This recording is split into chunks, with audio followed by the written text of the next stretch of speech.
Acabamos de leer en el Evangelio según San Marcos, el capítulo 15, los versículos 22 al 32. El título del mensaje para esta mañana: era necesario que el Rey fuese crucificado. La cruz es el símbolo por excelencia de la fe cristiana.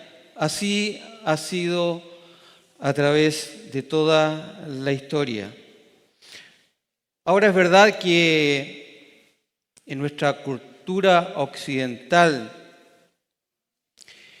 donde de manera muy evidente esta cruz ha sido un signo religioso, con el tiempo también ha pasado a ser parte de la cultura cotidiana. Hoy en día cualquiera puede llevar una cadena con una cruz, como un adorno, y no necesariamente identificarse como un creyente, como un cristiano de la fe cristiana. En cambio, en otras culturas, incluso hoy en día, el llevar una cruz como identificación de la fe cristiana puede ser peligroso. Y eso, para los que tienen la habitualidad de ver noticias en el ámbito de la fe, vemos, por ejemplo, en los países de corte musulmán, en países de origen político comunista como Corea del Norte, en donde identificarse como un cristiano o llevar una cruz significa la cárcel, significa la muerte. Así que la cruz, dependiendo la cultura, dependiendo las creencias, tiene significados distintos. En los relatos que hemos venido leyendo, exponiendo y compartiendo, en la época que ocurren los hechos, la cruz no tiene el significado que hoy día tiene para nosotros. Era la pena más humillante, más extrema para cualquier persona. Era el método que utilizaban los romanos para condenar a aquellos que la justicia romana consideraba hombres peligrosos para el imperio. De alguna manera, mediante este método, trataban de acallar, sofocar cualquier sombra de emancipación. Por lo tanto, en ese contexto, nosotros nunca debemos de perder la mirada, que aunque para nosotros es motivo de orgullo, por ejemplo, colocar aquí una cruz, en aquella época sí que era totalmente lo contrario. Decía la predicación anterior, los versículos que me antecedieron antes de lo que leímos, que cuando Jesús ya es llevado y transita para el lugar de donde va a ser crucificado, tomaron a una persona que lo ayudase a Jesús a llevar la cruz. ¿Por qué? Porque el castigo que le propinaron los soldados romanos a Jesús fue tan brutal que quedó prácticamente sin fuerzas para caminar y menos para llevar justamente la cruz. Tenía ese madero perdón, un peso considerable. Y en las condiciones en que se encontraba Jesús, le fue imposible poder trasladarlo. Así que tomaron una persona para que le pudiese ayudar. El relato lo da a conocer como Simón de Cirene. Cirene era una región de África de aquella época, quizás un judío que vivía en esos lugares y que a propósito de las fiestas de la celebración de la Pascua judía se encontraba en ese lugar. Nuestro Señor Jesucristo, recuerden que era una persona joven, 33 años aproximadamente, una persona dinámica, ¿ah? Por lo tanto tenía un tipo de cuerpo que le permitía soportar un castigo como el que le dieron y trasladar pesos de considerable envergadura, pero en las condiciones que estaba no fue capaz. En su recorrido tendría que pasar por algunas calles de la ciudad de Jerusalén, quizás las avenidas principales, antes que fuera ejecutado. Y esto era costumbre de los romanos, y el propósito de que la multitud, la gente viera a los condenados a muerte caminando por las calles de Jerusalén era disuadir a cualquier judío de cualquier intención de rebelarse contra Roma. En lo que acabamos de leer se describe el lugar donde va a ser crucificado Jesús.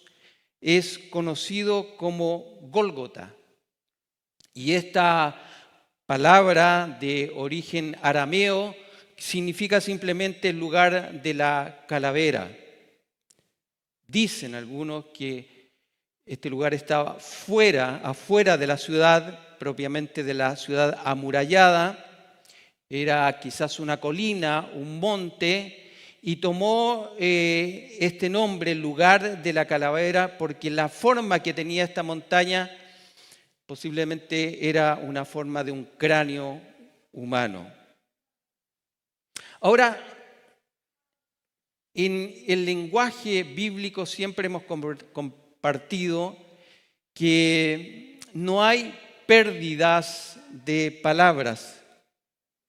La economía del lenguaje bíblico es siempre preciso, justo y con intención. No es como nosotros, que hablamos muchas veces por hablar. En las Escrituras no hay pérdida de ideas. No está escrito algo porque sí, sino que tiene una intención.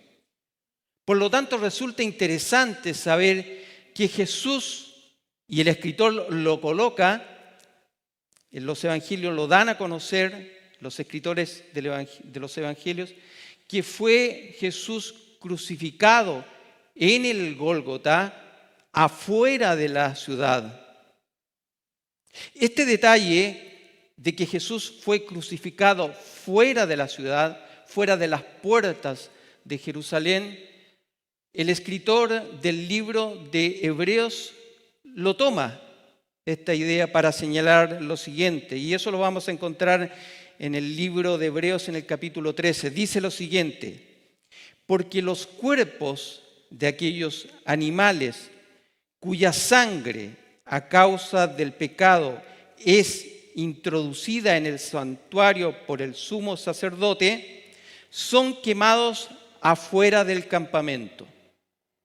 Recuerden ustedes que cuando el pueblo de Israel vivía como nómade en el desierto, ellos tenían una especie de templo movible, una carpa movible, ¿ah? Y en ese lugar tenía un cerco.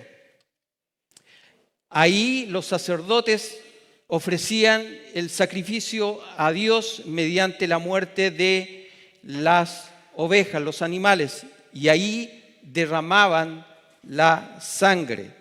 Entonces, haciendo alusión a este tipo de sacrificios, el escritor de Hebreos dice que este animal era quemado fuera del campamento y lo conecta con la muerte y el sacrificio de Jesucristo. Dice, por lo cual también Jesús, para santificar al pueblo mediante su propia sangre, padeció fuera de la puerta. O sea, padeció fuera de la ciudad. No fue crucificado, no fue muerto dentro de la ciudad, sino que fuera de la ciudad, y el escritor de Hebreos hace esa conexión precisa. Dijimos que lo llevaron al lugar de el Gólgota, lugar de la calavera. Y era costumbre también de los romanos, cuando tenían este tipo de condenas, para evitar un dolor extremo en aquellos que estaban siendo crucificados, les daban una mezcla de vino con mirra. Pero el escritor Marcos también nos indica que Jesús no quiso beber. Eso que tenía como fin tratar de que el dolor no fuera tan intenso, una especie de droga. Era destinada precisamente a aliviar el horrible sufrimiento que padecían los condenados en la cruz, cuando ya les quedaba poco tiempo para morir. Jesús lo rechazó. El escritor no nos dice por qué Jesús rechazó, pero podríamos especular. Posiblemente Jesús deseaba tener su mente nítida, clara, tener plena conciencia del dolor, de lo que estaba sufriendo. ¿Para qué? Para ser el sustituto perfecto de su pueblo. Él vivió y asumió su dolor en lugar de su iglesia, en lugar de su pueblo. Ahora, me imagino que usted, más de alguna película o lectura, le ha tocado leer o ver alguna vez acerca de la pasión de Cristo. Hoy en día la más conocida es la que hizo Mel Gibson, porque son tantos los detalles que ahí aparecen en esa película que prácticamente para algunos, como yo, preferimos no verla. Es demasiado el detalle cómo se ve que Jesús fue azotado, abofeteado, que uno trata de evitar. Otros lo pueden ver sin problemas. Pero aunque nosotros podemos encontrar detalles en lecturas extrabíblicas de cómo los romanos ejecutaban a estos condenados, todos los escritores de los evangelios, Mateo, Marcos, Lucas, Juan, pasan por alto estos detalles. Marcos dice simplemente le crucificaron. No entra en detalles. Cuántas heridas tiene, cómo estaba su piel, cómo era el tipo de látigo, el instrumento con el cual azotaban a los presos. No entra en esos detalles. También posiblemente por alguna razón. Dijimos al principio que por lo menos Marcos escribe a los romanos y por lo tanto quizás en aquella época esa gente conocía al detalle cómo era este tipo de castigo y por lo tanto Marcos obvia estos antecedentes. Pero también posiblemente los escritores tienen como motivo evitar el morbo, la curiosidad, porque siempre debemos recordar, aunque el tipo de sufrimiento físico que vivió Jesús es difícil de poder describirlo, es tan intenso, debemos entender que hay otro sufrimiento, otro dolor que Jesús cargó, que es mucho más importante y trascendente para nosotros. Los escritores constantemente dicen que Él cargó sobre sus hombros el pecado de la humanidad. En un momento determinado, Jesús se siente abandonado por su Padre, cosa que en la eternidad de la deidad eso nunca había ocurrido. Para nosotros, en nuestra humanidad, en nuestra capacidad racional, creo yo que es imposible entender el dolor, la angustia que significa que una parte de las personas de la Trinidad en un momento determinado, en el espacio-tiempo, se separen. Jesús clama y dice: Padre mío, ¿por qué me has abandonado? ¿Por qué me has desamparado? Posiblemente eso se pudiese acercar a la experiencia humana cuando nosotros perdimos a un ser querido. Eso es lo más que se podría acercar ese dolor a lo que está viviendo Jesús. Aparte de ese dolor físico intenso, está con una carga emocional y espiritual. Está siendo el siervo sufriente que voluntariamente, por amor a su Padre, se ofrece para ser la ofrenda que satisfaga la justicia de Dios. Él lleva todo nuestro pecado sobre sus hombros. Él lo carga. Él es el sustituto. En la cruz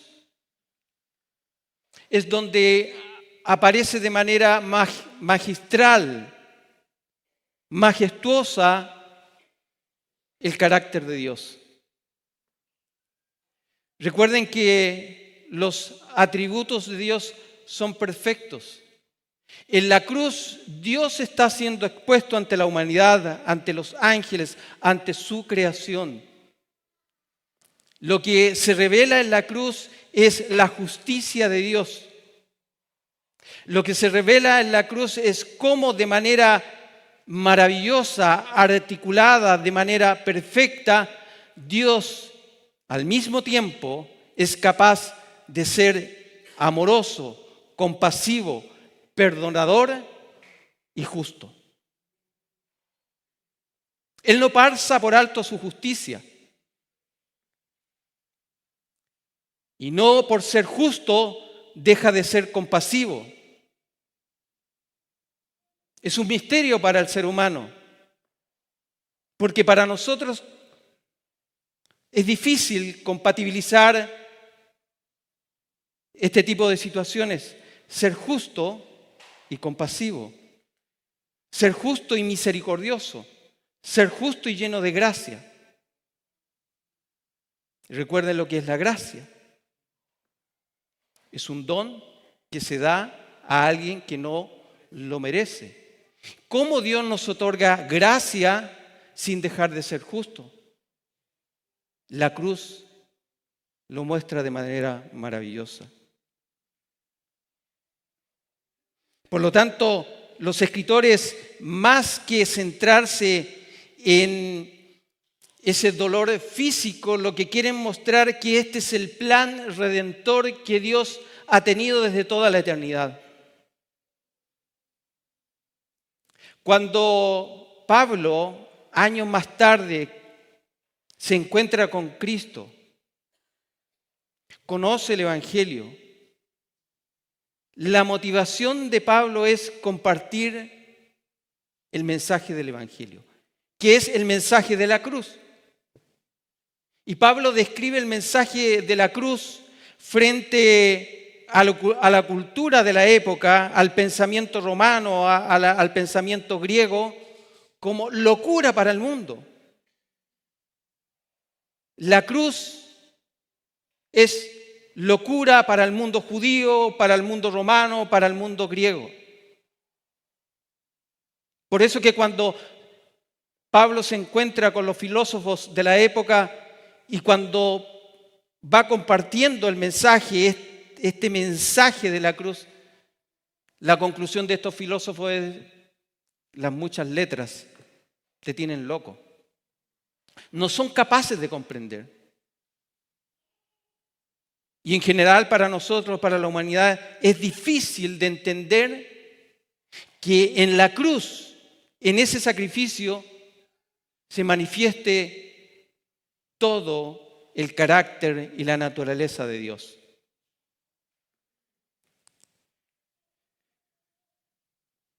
Jesús en la cruz da fiel cumplimiento a las profecías, a las promesas de las Escrituras. Y también los escritores van tomando nota de esto. En un momento determinado, los soldados romanos dice que se reparten o quieren repartirse las ropas de Jesús. Lo dejan completamente desnudo. Es humillante la situación de Jesús. En general, a través de todas las épocas, debido a la cultura nuestra, generalmente a Jesús se le muestra tapado. Usted puede ver a grandes pinturas o estatuas mostrando a Jesús en la cruz tapado. Pero a Jesús le quitaron sus ropas. Él está desnudo, está expuesto. Y Marcos dice que esto es simplemente profecía cumplida. Y él alude al Salmo 22, 18. Dice lo siguiente: repartieron entre sí mis vestidos y sobre mi ropa echaron suertes. Se dice que era la hora tercera, aproximadamente las 9 de la mañana, cuando Jesús fue crucificado. Y Pilato mandó hacer un letrero, que es la acusación legal. Porque recuerden que no debemos tampoco irnos de que esto es un juicio. Es un juicio del mundo romano, el mundo religioso judío en contra de Jesús. Y ese letrero decía: el rey de los judíos. Juan, en el capítulo 19, da más detalles de esto. Dice que esa inscripción, esa acusación, la causa legal por la cual Jesús está ahí crucificado, es que él, poniéndolo en lenguaje de la ideología actual, se autopercibe como un rey. Y al autopercibirse como un rey, ha sido crucificado. Juan dice que estaba escrito en hebreo, en griego y en latín. Esa fue la acusación por la que fue crucificado. Las autoridades judías se enojan con Pilato, le dice: ¿por qué colocas que es nuestro rey? Saca esa inscripción. Él no es nuestro rey, solamente César es nuestro rey. Él tiene autoridad sobre nosotros. Pero Pilato les dice: lo que escrito está escrito. De alguna manera es correcto e incorrecto lo que ahí dice. Es incorrecto de acuerdo a la acusación particular de los judíos. Porque Jesús era un rey, pero no como lo acusaban. De hecho, Pilato no lo encontró culpable. Mi reino no es de este mundo. Jesús asume su mesianismo, su cristología, Asume que es un rey, pero dice, no soy un rey de este mundo, no tengo un ejército. Él nunca dirigió una insurrección contra Roma, que era lo esperable. No lo hizo nunca.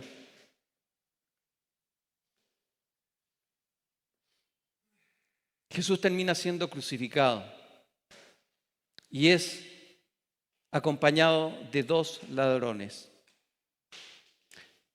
La cultura religiosa de hoy en día habla del ladrón bueno y el ladrón malo.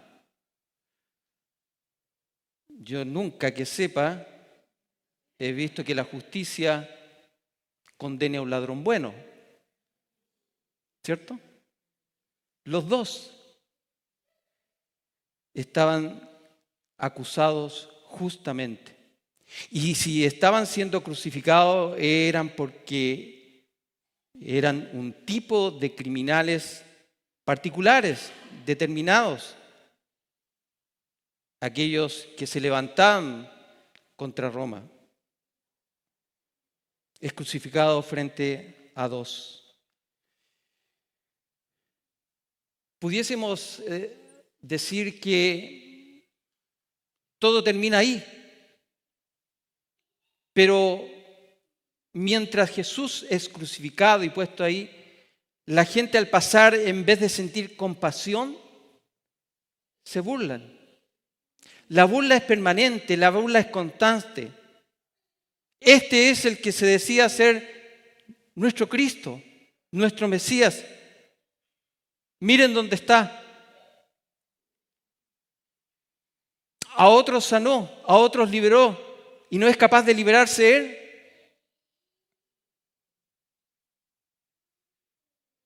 Y a medida que va pasando la gente, van pasando las autoridades y se van burlando permanentemente de Jesús, de la manera en que los escritores colocan este tipo de burla es siempre en tiempo presente. Es una burla constante, es una mofa. Jesús desnudo, crucificado, y la gente mofándose de Él, burlándose de Él. Ahora, dijimos que en la economía del lenguaje bíblico ninguna palabra sobra. Y el hecho de que el escritor coloque que 2 ladrones están al lado de Jesús es para que las escrituras, dice el escritor, se cumplan. Las escrituras se cumplen con lo que está ocurriendo con Jesús. Y cita al profeta Isaías, que vivió aproximadamente 700 años antes de Cristo, y que en el capítulo 53 dice, con los transgresores fue contado. Contado, un término legal, un término judicial.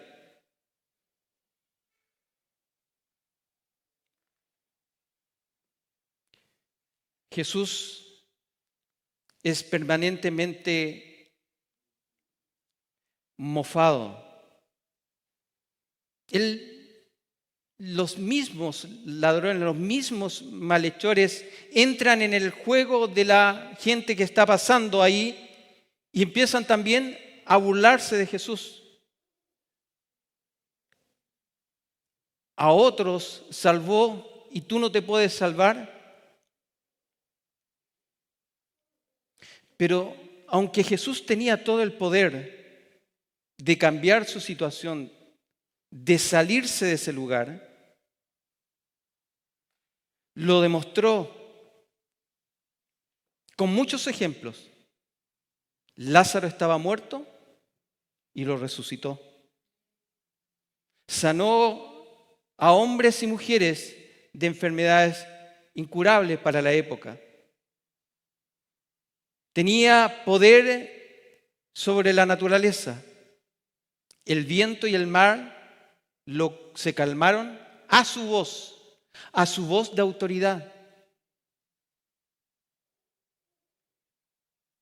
Y él quiso aceptar. Cuando lo detuvieron la primera vez, él dice: a mí nadie me quita la vida, sino que yo la entrego por mí mismo.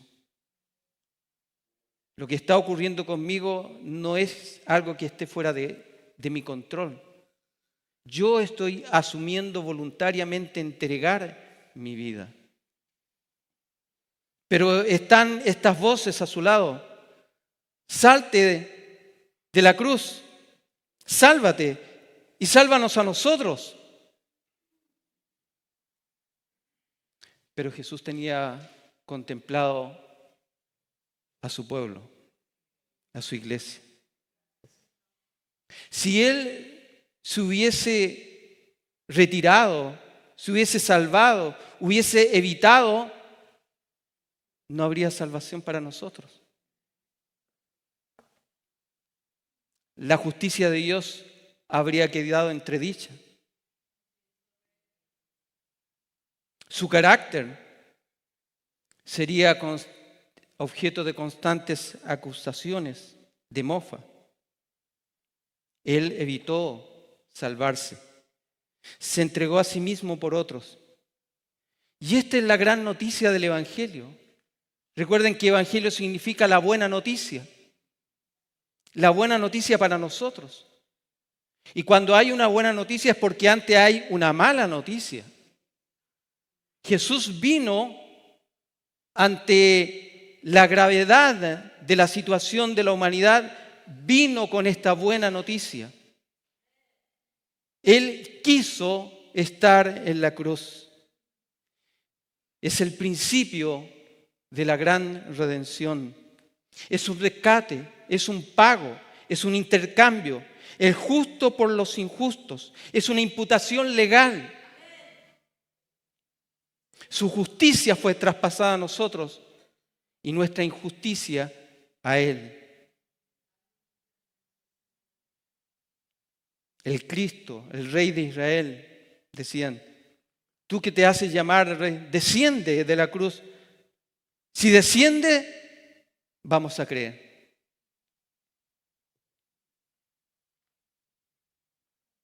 Y esto no ha cambiado. Si Dios hiciera tal cosa, creo. Si Dios me da tal cosa, me hago religioso, me hago evangélico, me hago católico, no sé. Siempre ha sido lo mismo. Pero simplemente era hipocresía, estaban fingiendo. No estuvieron dispuestos cuando Jesús se presentó a ellos con milagros que nunca más se han vuelto a ver en la historia de la humanidad, porque autentican lo que fue Jesús en vida y lo que representaba. Así que simplemente cuando dicen: salte, bájate de la cruz y así vamos a creer en ti, simplemente es hipocresía humana. Pero es una paradoja que al no hacer caso de estas demandas de esta gente, fue precisamente el hecho de que Jesús no descendiera de la cruz por la que hoy día nosotros podemos estar con vida y podemos creer en Él. El libro de Lucas da más detalles acerca de esto. Dice que le injuriaban diciendo: si tú eres el Cristo, sálvate a ti mismo y a nosotros. A pesar de estar también sufriendo estos ladrones, a punto de morir, no tenían ningún temor de Dios. Y lo que describe esta actuación de esta gente de manera general es la naturaleza humana, el comportamiento humano. Estas sombras y luces que tiene la naturaleza humana.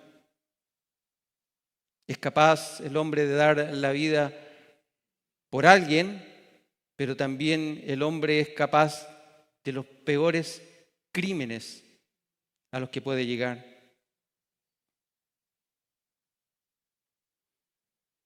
En algún momento Lucas dice que uno de los ladrones reflexionó. Pero lo que estamos viendo ahí es la cruz. Lo que Pablo dice, el poder de la cruz. Un hombre condenado por la justicia,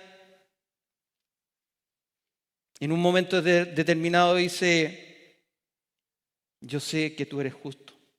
Y recrimina al otro ladrón, le dice, ¿por qué lo injurias? ¿Por qué te mofas de él?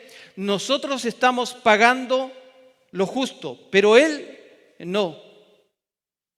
Y se dirige a Jesús, cuando estés en tu reino. O sea, reconoce a Jesús como el Mesías, como el Cristo.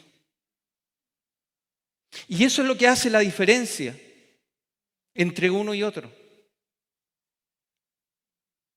No se trata de cuán pecador, cuán bueno, cuán malos somos o nos consideremos, sino qué tan dispuestos estamos, aquel que está en la cruz, a creer que es el Cristo, el Mesías, y a confiar en Él para nuestra salvación. Este ladrón está a punto de morir, pero dice, acuérdate de mí cuando estés en tu reino. Jesús le dice, de cierto te digo que hoy estarás conmigo en el paraíso. Podemos acercarnos a la cruz donde está Cristo y mirar atentamente cómo está.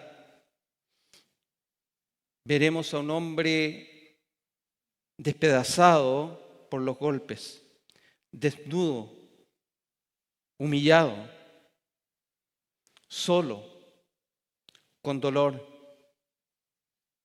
Cuando vemos la cruz, cuando vemos a Cristo en esta situación, ¿cómo entonces alguien puede levantar su voz y decir que Dios no entiende el dolor humano?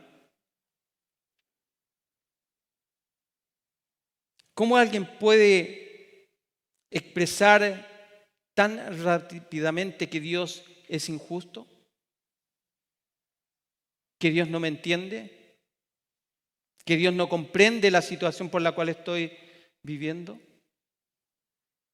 Pero cuando vengan esos pensamientos a nosotros, miremos la cruz, miremos al crucificado. Recuerden, Él no quiso drogarse para evitar el dolor. A pesar de la intensidad del dolor. Es por eso que podemos acercarnos, como dice el libro de Hebreos, podemos acercarnos a su trono confiadamente. Es un trono de justicia, pero lleno de gracia. Es un trono de gracia para pecadores como nosotros, con dolores, con injusticias, con humillaciones. Él no se entiende. Él vivió la soledad, Él vivió el abandono, Él vivió la humillación, Él vivió el dolor. Y ahora nos dice, acérquense confiadamente a mi trono de gracia para encontrar oportuno socorro. Esa es la cruz. Ese es el Cristo crucificado. Cuando miramos la cruz y a este Cristo crucificado, vamos a concluir con el título inicial de este sermón, que era necesario que este rey fuese crucificado, que no evitase la cruz, que no descendiera de esa cruz, que no evitase el vivir en toda su intensidad el dolor provocado por ese castigo. En la cruz, Dios revela su carácter y su voluntad redentora. Voy a citar las palabras de Sebastián Menay, un pastor chileno. Dice, allí, y cito, allí en la cruz, la misericordia y la verdad se encontraron. La justicia y la paz se besaron. Allí florece la santidad del Señor. Allí, en la cruz, está salvando soberanamente a sus escogidos. Allí, en la cruz, el buen pastor su vida da por sus ovejas. Fin de la cita. Era necesario que el rey fuese crucificado. La cruz nos revela que el hombre tiene una cautividad de tipo espiritual, causada por el pecado, y se manifiesta en la realidad del pecador como pena, no como tristeza, sino como pena en términos legales, como pena, como culpa y castigo. Y la única esperanza del pecador es que alguien fuera de él lo justifique, lo redima. Porque el precio del pago es imposible para él. Recuerden que ante nosotros está la ley de Dios. Ahí está. No sé si alguna vez a usted le han pasado algún parte o le ha llegado alguna infracción. Y usted dice, pero yo no conozco esa ley, pero la ley está ahí. Uno puede conocerla o no, pero la ley está para ser aplicada. Y la ley de Dios está ahí expuesta. Y el pecado, en su significado original, es que nosotros no damos con el estándar de la ley. No se trata de cumplir la ley en un 70, en un 80, en un 90% y la cruz coloca el resto faltante. No. De acuerdo a la santidad y a la justicia de Dios, el que rompe, el que viola un mandamiento se hace culpable de todos. No en el sentido de que si uno miente también es tomado como un asesino. No, en términos de que toda la ley de Dios refleja el carácter, la justicia y la santidad de Dios. Por lo tanto, la violación de un mandamiento afecta lo que es el carácter y la naturaleza de Dios. O como decían los antiguos, es lo que significa pecado, no dar en el blanco. El ser humano nunca da en el blanco, siempre yerra. Por eso que la cruz fue lo que pagó nuestra deuda, nuestra culpa. Para el hombre es imposible, pero para él era posible. Y no podía ser un ángel. Tenía que el que pagase el pago que Dios demanda de su justicia tenía que ser un hombre. Pero no había hombre que pudiese pagar la demanda de la justicia de Dios. Es por eso que Dios mismo se hace hombre y Él paga el precio que demanda la santidad de Dios. Lo que Dios exige es muerte y sangre. Algo repugnante para la cultura de hoy nuestra.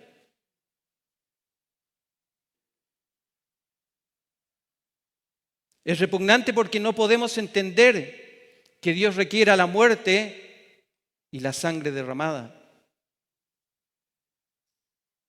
Pero ahí está la cruz. Muerte y sangre. Redención, dice Efesios capítulo 1, versículo 7. Pero es posible para aquel en quien tenemos redención mediante su sangre, el perdón de pecados según las riquezas de su gracia. La justicia y la gracia, actuando de manera armoniosa.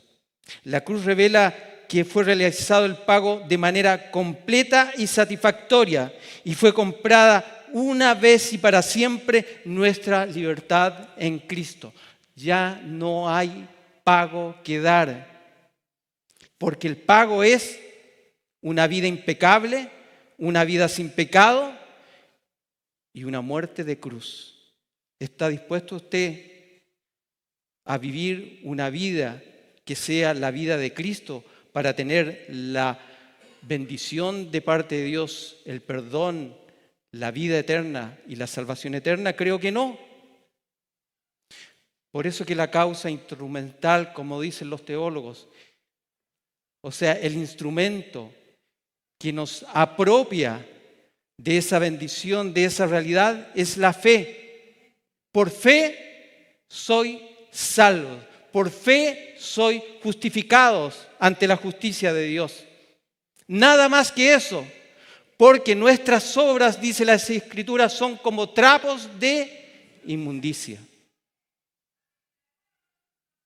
Pero cuando nosotros aceptamos la vida de Cristo, ¿cierto? Cristo es nuestro sustituto glorioso y bendito.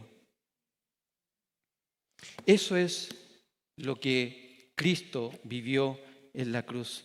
La pregunta es, porque esto acabamos de leerlo como un hecho histórico, pero ¿qué hacemos con esto? ¿Qué hacemos con Cristo? Él murió por una causa. Él murió por un motivo. Y la sangre derramada no puede ser vituperada, burlada por nosotros, menospreciada por nosotros, sino que tenemos que mirar a esa cruz. Tenemos que mirar a ese Cristo y decir, Señor, yo no puedo, pero tú puedes. Yo creo, yo confío en que tú moriste en lugar nuestro, en que tú viviste la vida que yo no puedo vivir y por lo tanto me apropio de esa bendición, me apropio de esa realidad. Y cuando nos apropiamos de esa bendición y de esa realidad, el velo es quitado. La espada de la justicia es quitada sobre nosotros y lo que es derramado la gracia y la bendición de Dios. Y legalmente somos considerados ya no como enemigos de Dios, ya no como extraños, sino que ahora somos hijos de Dios, pueblo de Dios, nación santa adquirida por medio de la sangre de Jesucristo. Para el Señor, honra y gloria.